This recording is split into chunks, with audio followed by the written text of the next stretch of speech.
اب نئے مضمون کا آغاز ہوتا ہے جس کا عنوان ہے اہل سبا کا باقی قصہ۔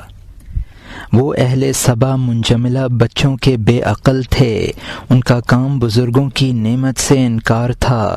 مثلاً کفرانی نعمت یہ ہوتا ہے کہ تو اپنے محسن سے جھگڑنے لگے کہ مجھے یہ بھلائی نہیں چاہیے، تو کیا رنجیدہ ہوتا ہے، میں اس تیری بھلائی سے خود رنجیدہ ہوں، مہربانی کر یہ بھلائی مجھ سے دور کر دے، میں آنکھیں نہیں چاہتا ہوں، مجھے جلد اندھا کر دے۔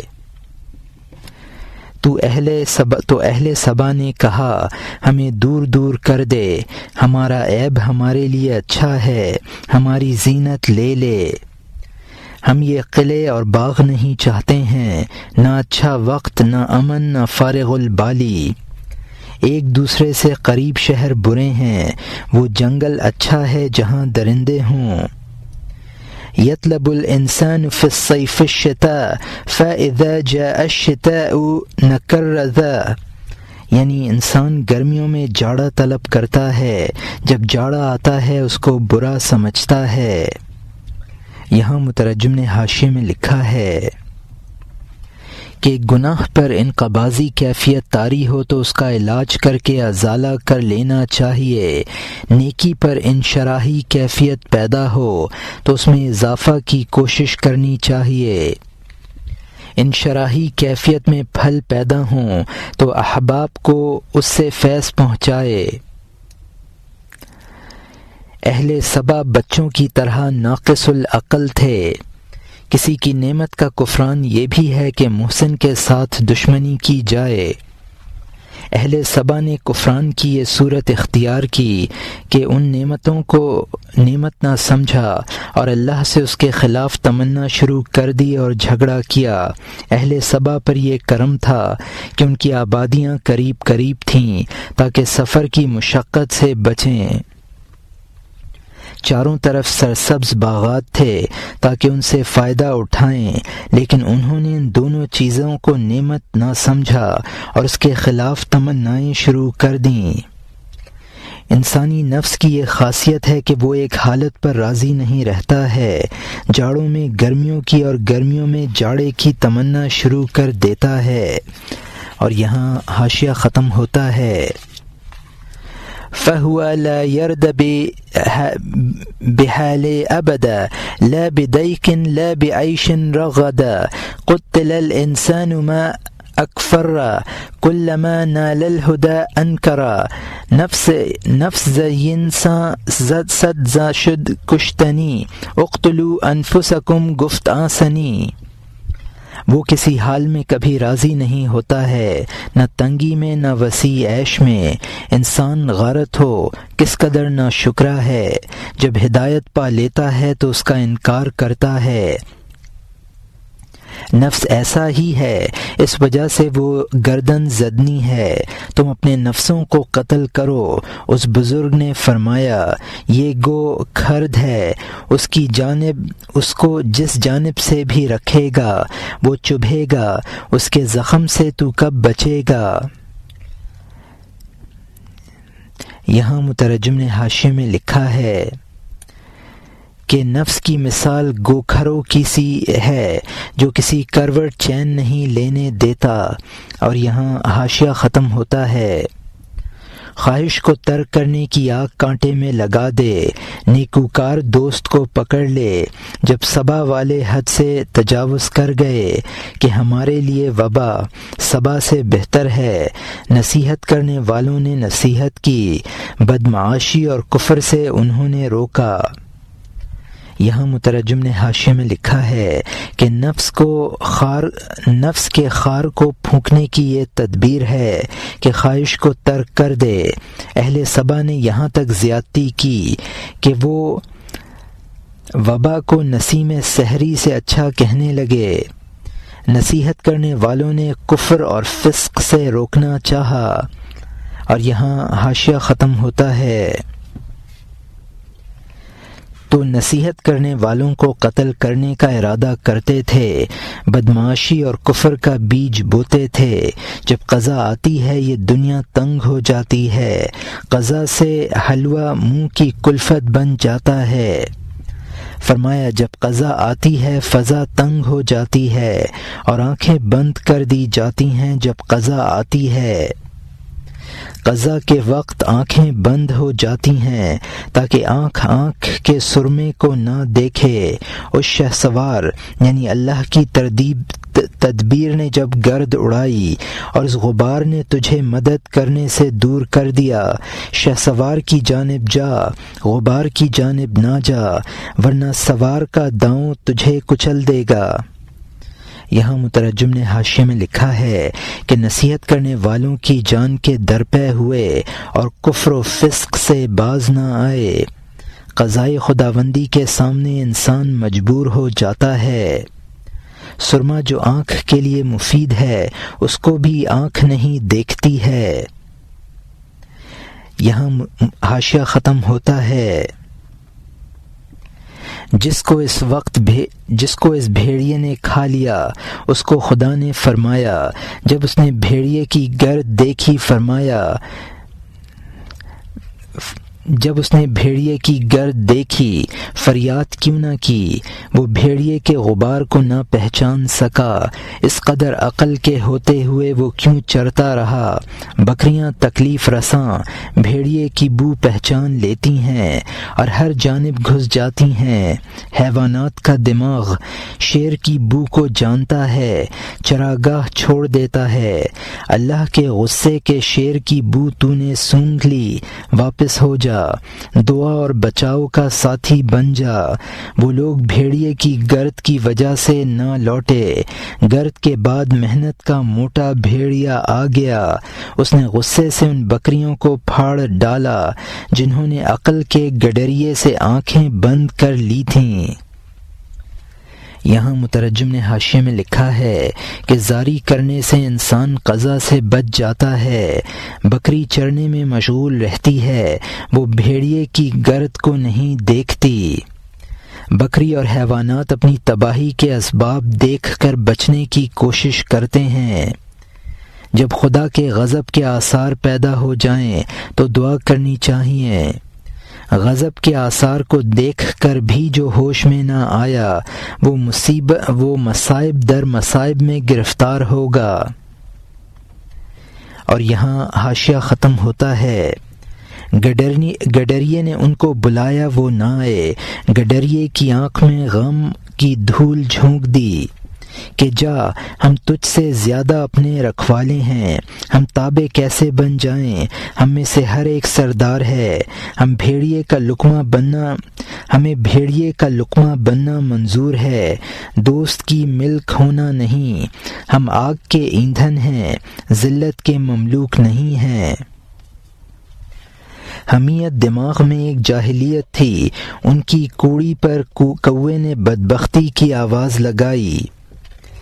یہاں مترجم نے حاشیے میں لکھا ہے کہ نصیحت کرنے والوں نے ان کو نیکی کی دعوت دی لیکن انہوں نے نہ مانا اور ان کو غمگین کیا۔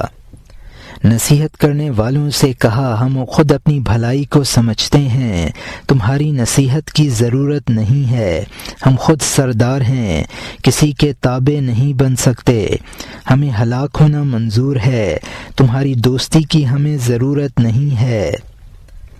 ہلاک ہونا منظور ہے لیکن تمہاری اطاعت نہ کریں گے۔ ان کے دماغ میں جاہلیت گھسی ہوئی اور ان پر الو بول رہا تھا۔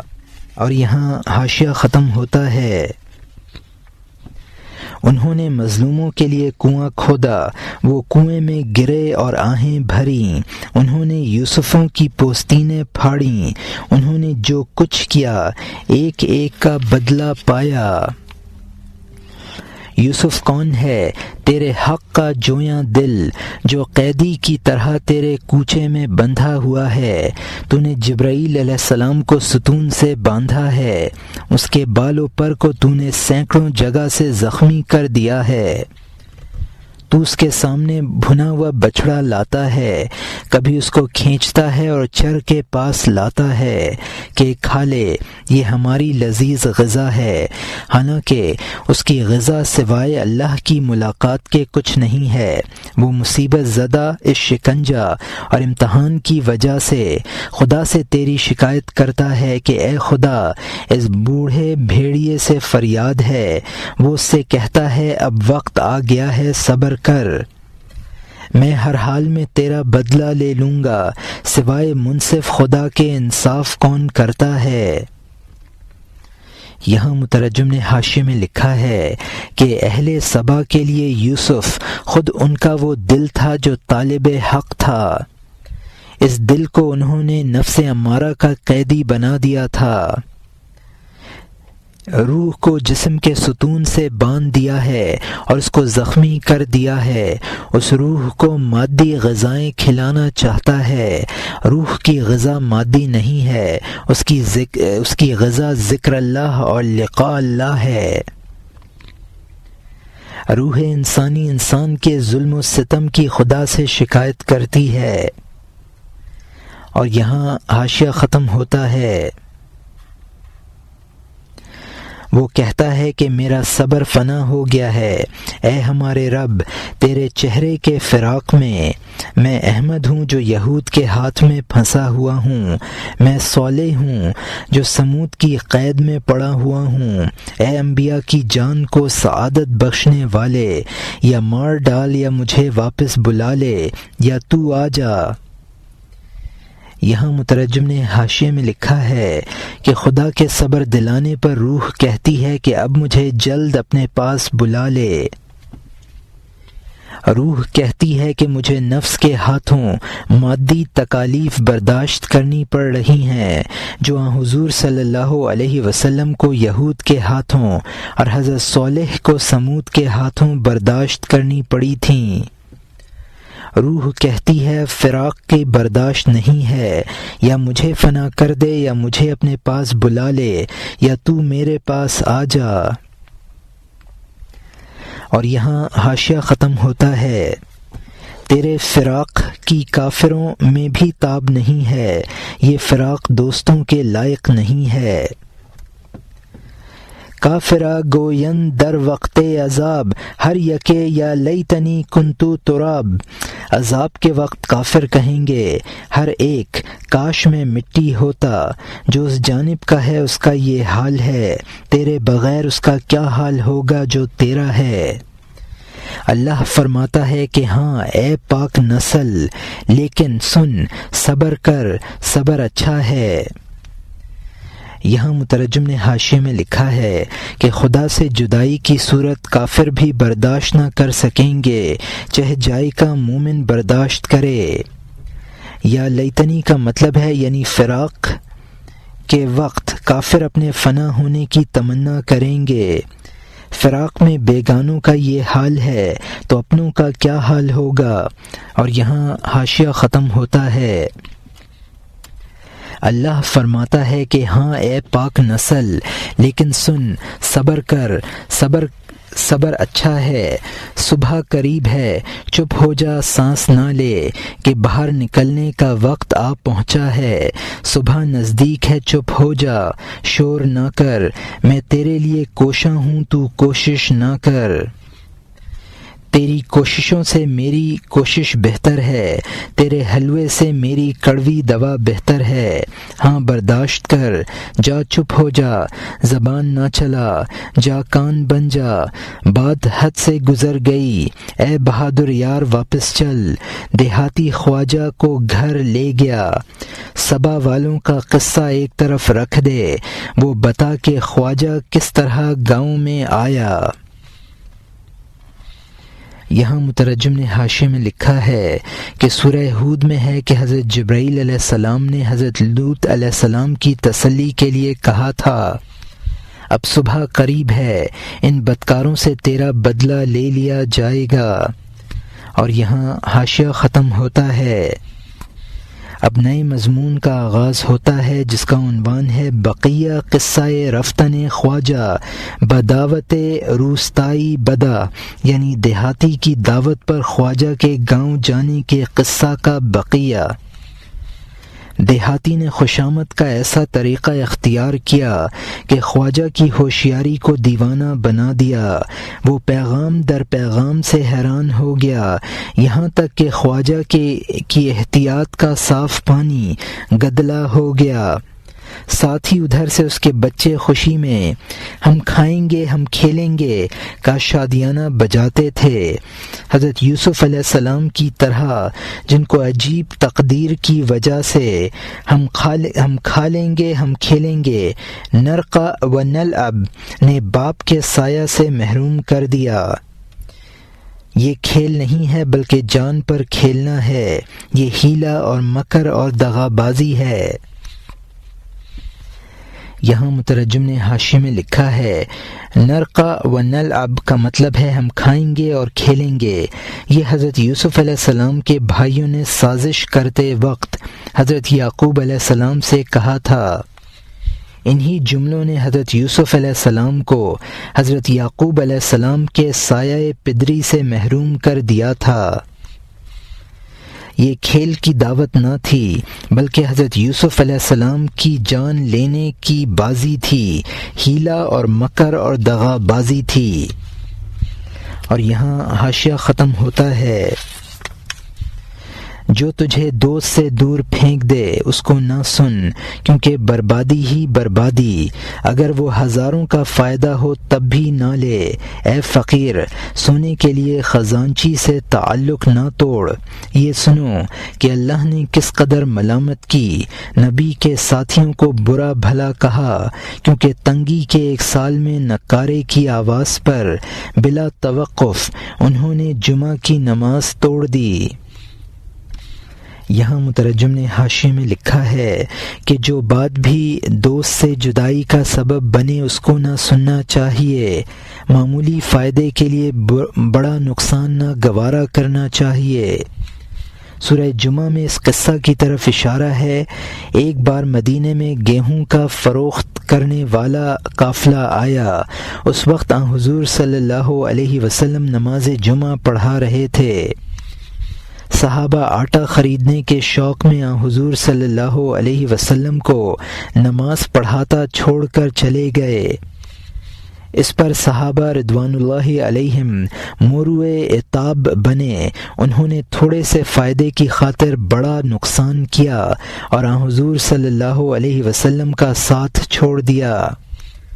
بعض علماء کا خیال ہے کہ یہ دوران نماز کا قصہ نہیں ہے بلکہ خطبہ کے دوران یہ قصہ ہوا تھا۔ اور یہاں حاشیہ ختم ہوتا ہے کیونکہ تنگی کے ایک سال میں نکارے کی آواز پر بلا توقف انہوں نے جمعہ کی نماز توڑ دی تاکہ ایسا نہ ہو کہ دوسرے سستا خرید لیں، اس سودے کا فائدہ وہ ہم سے زیادہ اٹھا لیں۔ پیغمبر صلی اللہ علیہ وسلم نماز میں اکیلے رہ گئے ان 2-3 غریبوں کے ساتھ جو عاجزی پر قائم رہے۔ ایک تاجر نے تفریح کا نقارہ پیٹا، تم کیوں ربانی رسول سے کٹے؟ قد فدتم تحو قمح حائما ثم خلیتم نبیا قائما، تم لوٹ پڑے گیہوں کی جانب دیوانہ وار، پھر تم نے نبی کو کھڑا چھوڑ دیا۔ گیہوں کے لیے تم نے باطل کا بیج بویا اور اس خدا کے رسول کو چھوڑ دیا۔ ان کی صحبت مال اور کھیل کود سے بہتر ہے۔ خبردار، کس کو چھوڑا ہے آنکھ مل۔ تمہاری حرص کو یہ یقین نہ آیا کہ میں رازق اور رزق دینے والوں میں سب سے بہتر ہوں۔ یہاں مترجم نے حاشیے میں لکھا ہے یعنی بہتر یہی ہے کہ اس سے خطبہ جمعہ مراد لیا جائے۔ تجارت کا مال جو کسی دوسرے شہر میں لے جایا جائے اس کو جلب کہا ہے۔ 10-12 صحابہ سے زیادہ موجود رہے تھے۔ قافلے کے طبل پر گیہوں کا آٹا خریدنے چلے گئے تھے یہ صحابہ۔ یمال کا مطلب ہے کہ آنکھ منکر غور سے دیکھ۔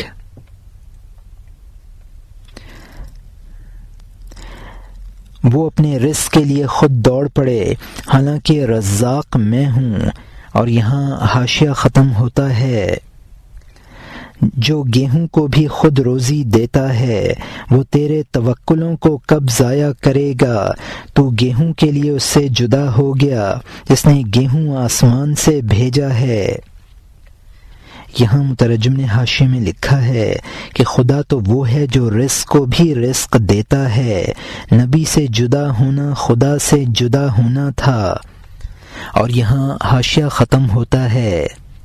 آخر تو پانی کی بطخ سے کم نہیں ہے جو دعوت دینے والے باز کو جواب دیتی ہے۔ یہاں مترجم نے حاشیے میں لکھا ہے کہ بطخوں نے باز کی دعوت پر بڑے فائدے کو نہ چھوڑا، انسان تھوڑے فائدے کے لیے بڑا نقصان کر بیٹھتا ہے۔ باز خشکی کا پرند ہے اور بطخیں آبی ہیں۔ باز نے بطخوں کو جنگل کی دعوت دی کہ جنگلوں میں عمدہ خوراک ہے۔ شیطان انسان کے لیے ایسا ہے جیسا کہ باز بطخوں کے لیے تھا۔ اور یہاں حاشیہ ختم ہوتا ہے۔ اب نئے مضمون کا آغاز ہوتا ہے جس کا عنوان ہے دعوت کردن باز بتاں را از آب بے صحرا و جواب بتاں،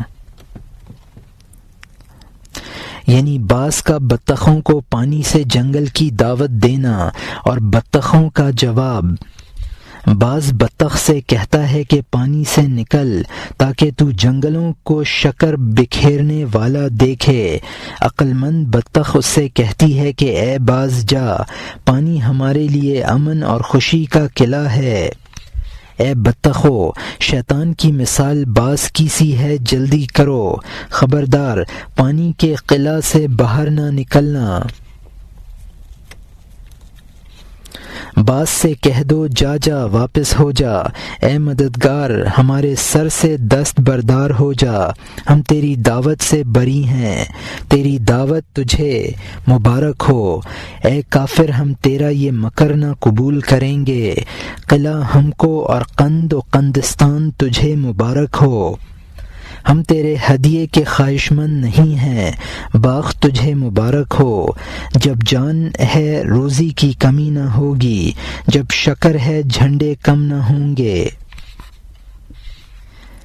یہاں مترجم نے حاشیے میں لکھا ہے کہ جب شیطان لالچ دلائے اس کو دھتکار دو، یہ تیرا دھوکہ ہے، ہم اس سے نہ پھنسیں گے۔ یہ بطخوں کا جواب تھا۔ روزی کے بارے میں انسان کو توکل سے کام لینا چاہیے۔ اور یہاں حاشیہ ختم ہوتا ہے۔ اب نئے مضمون کا آغاز ہوتا ہے جس کا عنوان ہے رجوع بحکایت خواجہ اور روستائی، یعنی خواجہ اور دیہاتی کے قصے کی طرف واپسی۔ پختہ کار خواجہ نے بہت عذر کیے، سرکش شیطان سے بہت بہانے کیے، کہا اس وقت میں بہت ضروری کام رکھتا ہوں، اگر میں چلا جاؤں گا ان کا انتظام نہ ہو سکے گا۔ بادشاہ نے مجھے ایک نازک کام کا حکم فرمایا ہے، میرے انتظار میں وہ رات بھر نہیں سویا ہے۔ میں بادشاہ کے حکم کو نہیں چھوڑ سکتا، میں بادشاہ کے سامنے شرمندہ نہیں ہونا چاہتا۔ ہر صبح اور ہر شام ایک خاص سپاہی آتا ہے اور مجھ سے خلاصی چاہتا ہے، تو مناسب ہے کہ میں گاؤں کی طرف آ جاؤں، یہاں تک تو مناسب سمجھتا ہے کہ میں گاؤں کی طرف آ جاؤں، یہاں تک کہ بادشاہ پیشانی پر گراہ ڈالے۔ اس کے بعد اس کے غصے کا کیا علاج کروں؟ ہاں، اس سے اپنے آپ کو زندہ دفن کر دوں۔ اس طرح کے اس نے سینکڑوں بہانے بنائے، لیکن ہیلے حکم خداوندی کے مطابق نہ ہو سکے۔ اگر تمام دنیا کے ذرے ہیلا کریں آسمان کے فیصلے کے مقابلے میں کچھ بھی نہیں ہے۔ یہ زمین آسمان سے کیسے گریز کرے، یہ اپنے آپ کو اس سے کیسے چھپائے۔ جو کچھ آسمان سے زمین پر آتا ہے اس سے نہ کفر ہے، نہ کوئی تدبیر، نہ چھپنے کی جگہ۔ یہاں مترجم نے حاشیے میں لکھا ہے کہ یعنی بادشاہ کا کام نہ کر سکوں گا تو شرمندگی ہوگی اور بادشاہ ناراض ہو جائے گا، اور بادشاہ ناراض ہو کر زندہ درگور کر دے گا۔ اس کے بہانے تقدیر خداوندی کا مقابلہ نہ کر سکے اور اس کو گاؤں جانا پڑا۔ قضا کے مقابلے میں انسان مجبور ہے۔ اور یہاں حاشیہ ختم ہوتا ہے۔ سورج سے اس پر آگ برستی ہے، وہ اس کی آگ کے سامنے سر جھکائے ہوئے ہے۔ وہ اگر اس پر بارش کا طوفان برسائے، اس پر شہروں کو ویران کرے، وہ حضرت ایوب علیہ السلام کی طرح اپنے آپ کو اس کے سپرد کیے ہوئے ہے کہ میں قیدی ہوں، تو جو چاہے کر۔ اے وہ کہ تو زمین کا جز ہے، سرکشی نہ کر۔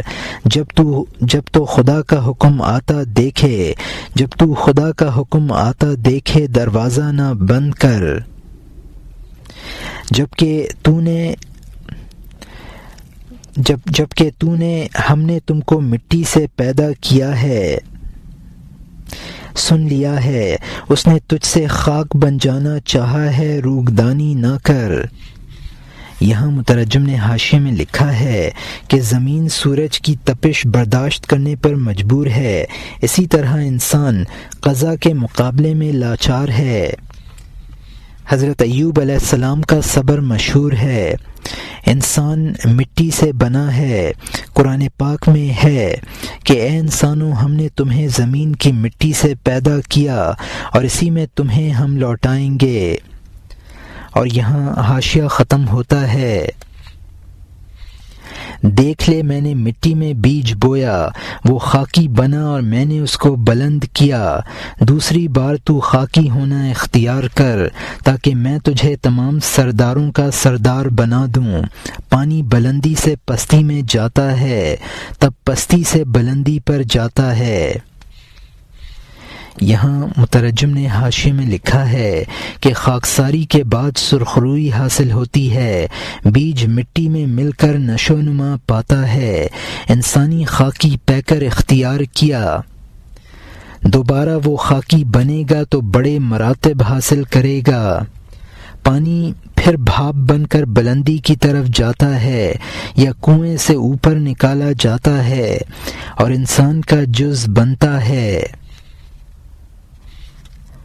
اور یہاں حاشیہ ختم ہوتا ہے۔ گیہوں بلندی سے مٹی کے نیچے گیا، اس کے بعد وہ لہلہاتا خوشہ بنا۔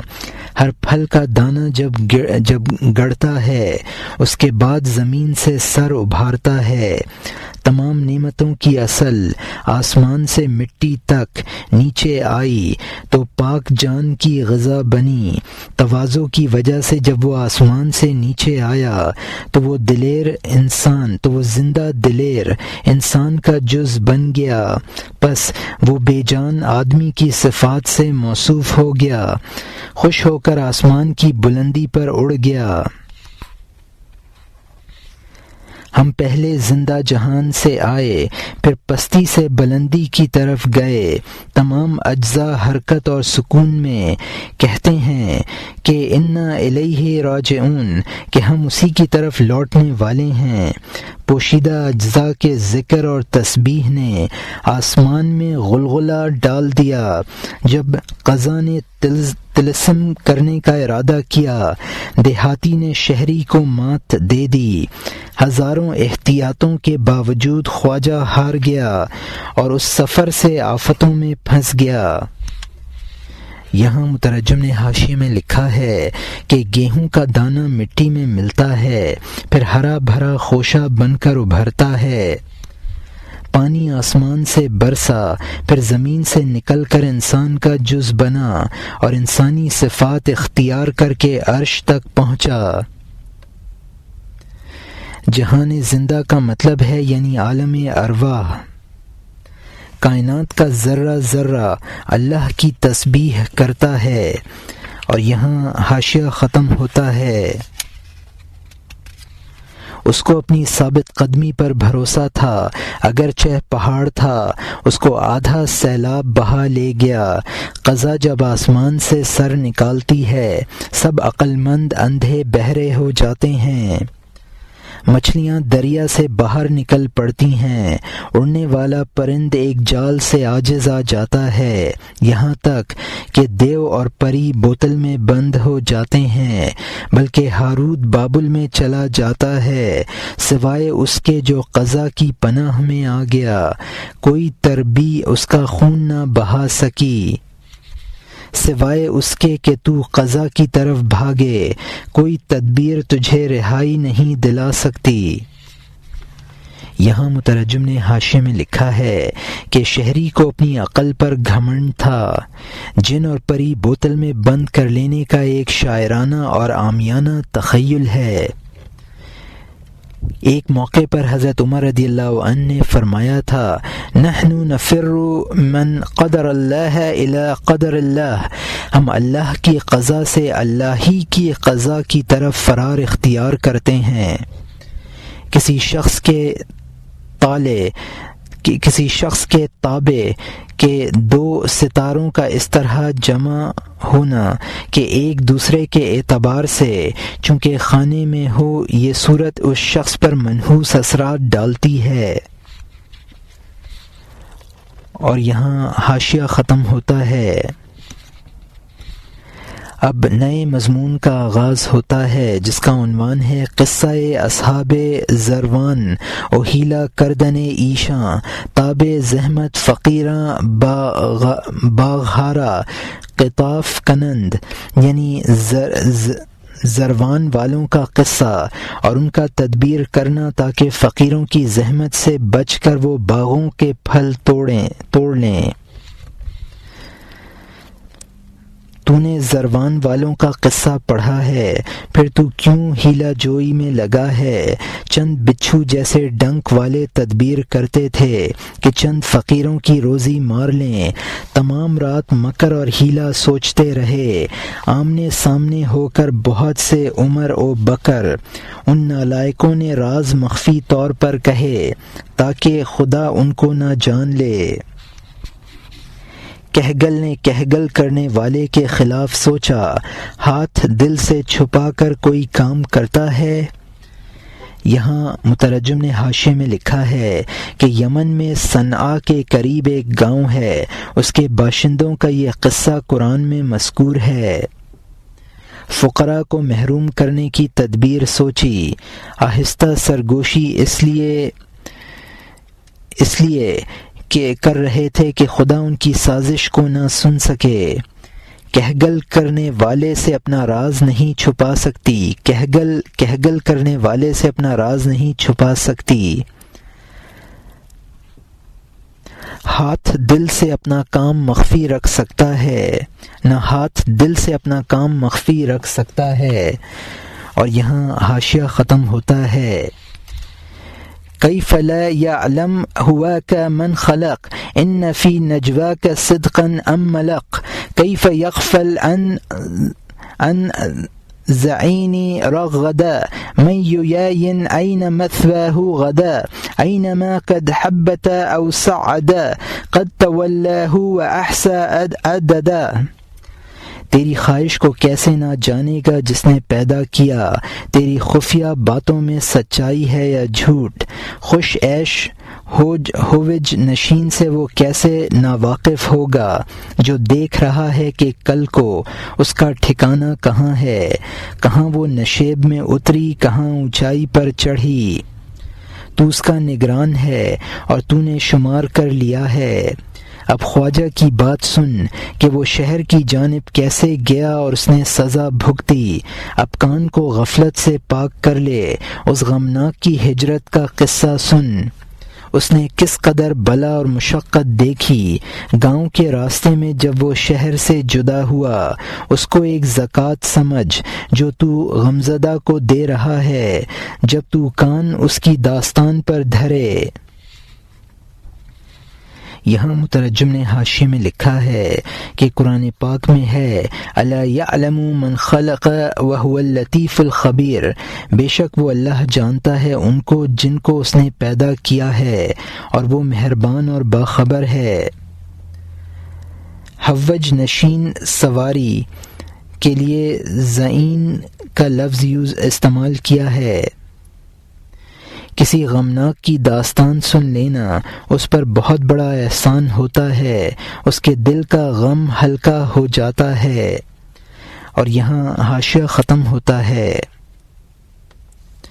دل کے بیماروں کا غم سن لے، آب و گل میں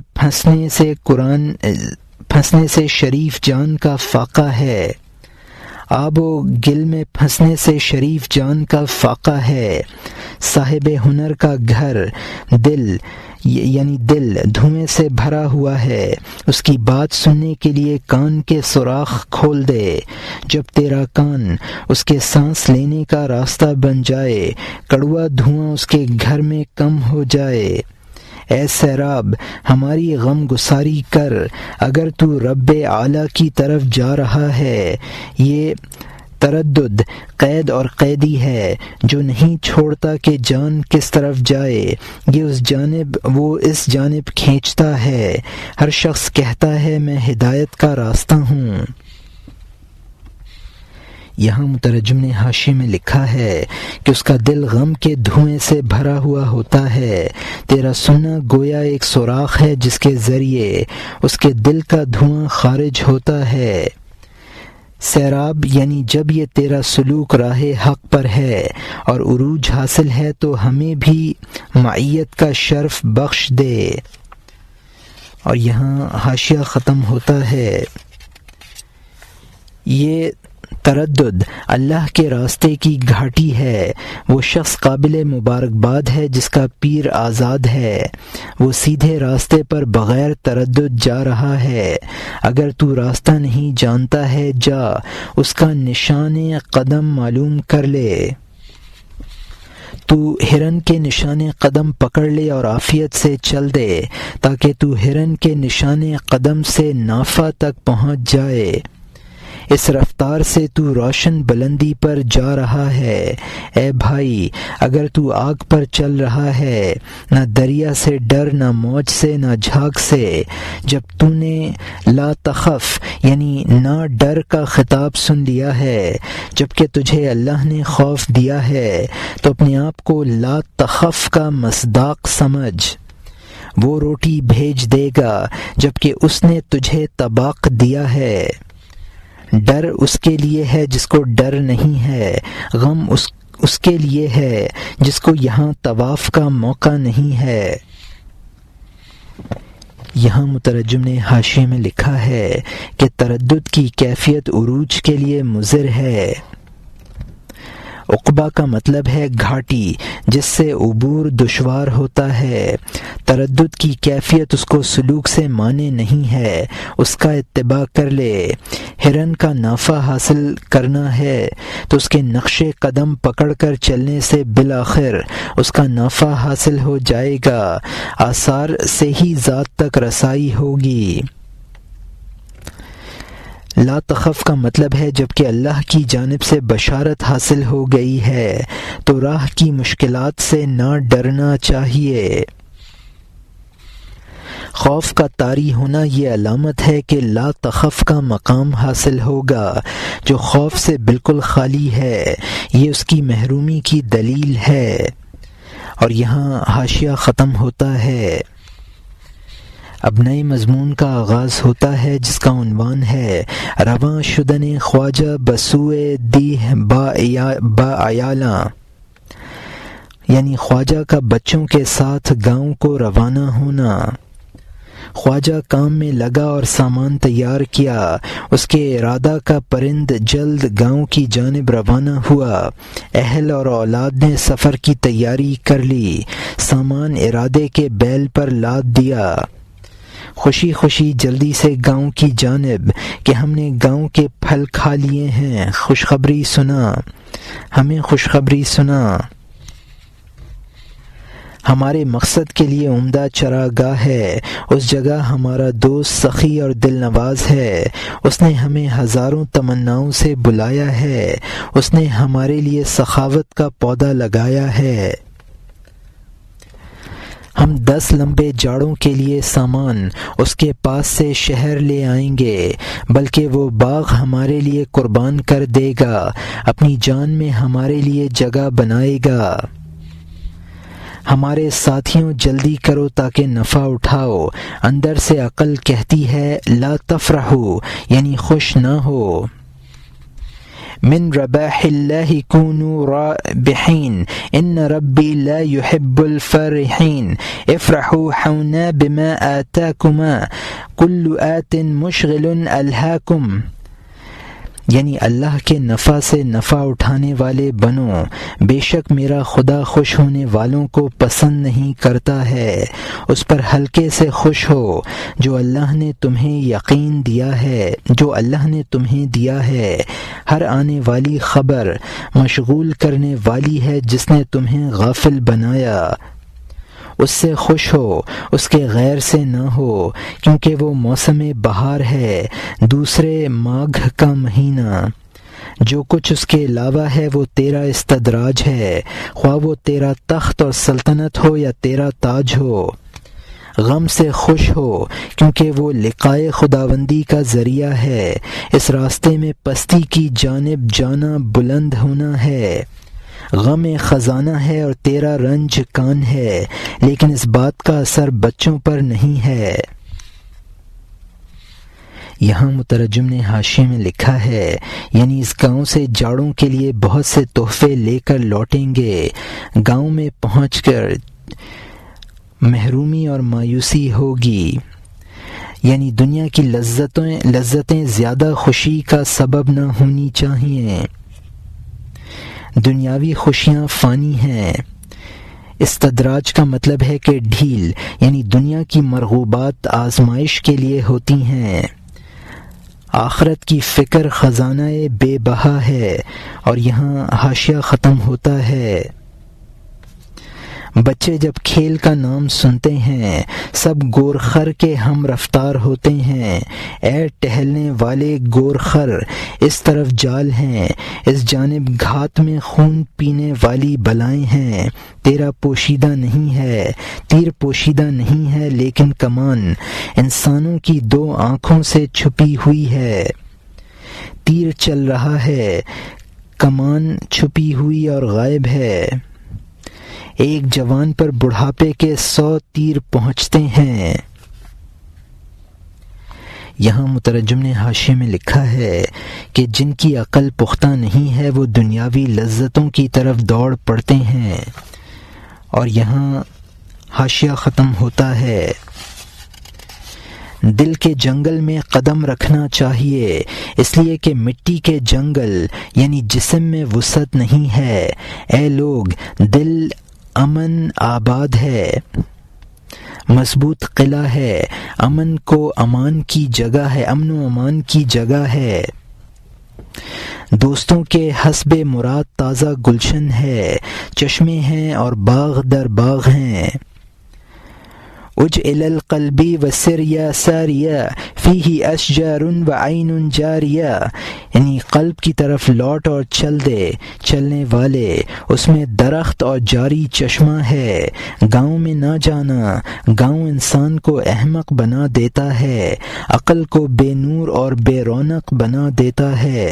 خواجہ سمجھتا ہے کہ گاؤں روزی دیتا ہے، یہ نہیں سمجھتا کہ روزی دینے والا روزی دیتا ہے۔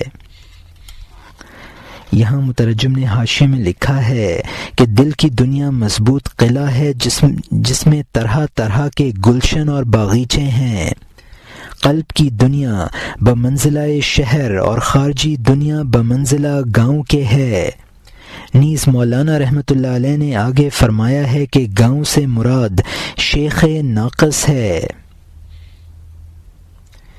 اور یہاں حاشیہ ختم ہوتا ہے۔ اے برگزیدہ پیغمبر صلی اللہ علیہ وسلم کا قول سن لے، گاؤں کا وطن عقل کی قبر ہے۔ جو گاؤں میں ایک دن رہے گا اس کی عقل ایک مہینے تک ٹھکانے نہ آئے گی۔ جو شخص ایک دن اور شام گاؤں میں گزارے گا ایک مہینہ تک اس کی عقل مکمل نہیں ہوگی، ایک مہینے تک حماقت اس کے ساتھ ہوگی۔ گاؤں کی گھاس سے اس کے علاوہ اور کیا ہوگا؟ جو ایک مہینے تک گاؤں میں رہے گا اس کی نادانی اور جہالت تمام عمر رہے گی۔ گاؤں کیا ہے؟ ناقص شیخ جس نے تقلید اور حجت بازی حاصل کی ہے۔ کلی عقل کے شہر کے سامنے یہ حواس آنکھوں پر پٹی بندھے ہوئے کولہو کے گدھے کی طرح ہیں۔ یہاں مترجم نے حاشیے میں لکھا ہے کہ حدیث ہے کہ من سکن الحادیہ جفا، یعنی جس نے دیہات کی سکونت اختیار کی وہ سخت دل بنا۔ گاؤں میں ایک دن گزارنے سے انسان ایک مہینہ کے لیے بے عقل ہو جاتا ہے، اور اگر ایک مہینہ گاؤں میں رہ لیا تو تمام عمر بے عقل رہے گا۔ یہاں گاؤں سے مراد ناقص شیخ ہے جو صرف مشائخ کی نقل اتارتا ہے۔ شیخ کامل کے اعتبار سے یہ شیخ ناقص کولہو کا بیل ہے۔ اور یہاں حاشیہ ختم ہوتا ہے۔ اس کو رہنے دے، قصہ کی صورت اختیار کر، جا موتی کو چھوڑ دے، گیہوں کا دانہ لے لے۔ اگر موتی کی طرف راستہ نہیں ہے خبردار گیہوں لے لے، اگر اس طرف راستہ نہیں ہے اس طرف چل پڑ۔ اس کے ظاہر کو اختیار کر لے، اگرچہ ظاہر ٹیڑھا ہو، آخر ظاہر باطن ہی کی طرف جاتا ہے۔ آدمی کی ابتدا خود صورت ہے، اس کے بعد جان ہے جو باطن کا حسن ہے۔ ہر میوے کی ابتدا سوائے صورت کے کیا ہے؟ اس کے بعد لذت ہے جو اس کے معنی ہیں۔ پہلے خیمہ تیار کرتے ہیں اور خریدتے ہیں، اس کے بعد سردار کو مہمان بنا کر لاتے ہیں۔ تیری صورت خیمہ ہے اور معنی سردار ہیں، تیرے معنی ملا ہیں اور صورت کشتی جیسی ہے۔ یہاں مترجم نے حاشیے میں لکھا ہے اگر حقیقت حاصل نہ ہو سکے تو صورت کو اختیار کر لینا چاہیے۔ صورت سیرت کا وسیلہ ہے۔ مشہور مقولہ ہے الجار قنطرۃ الحقیقہ، یعنی مجاز حقیقت تک، المجاز قنطرۃ الحقیقہ، یعنی مجاز حقیقت تک پہنچنے کا پل ہے۔ ہر انسان پہلے پتلا بنا پھر اس میں روح آئی ہے۔ ابتداً پھل کی صورت بنتی ہے پھر اس میں لذت آتی ہے۔ اور یہاں حاشیہ ختم ہوتا ہے۔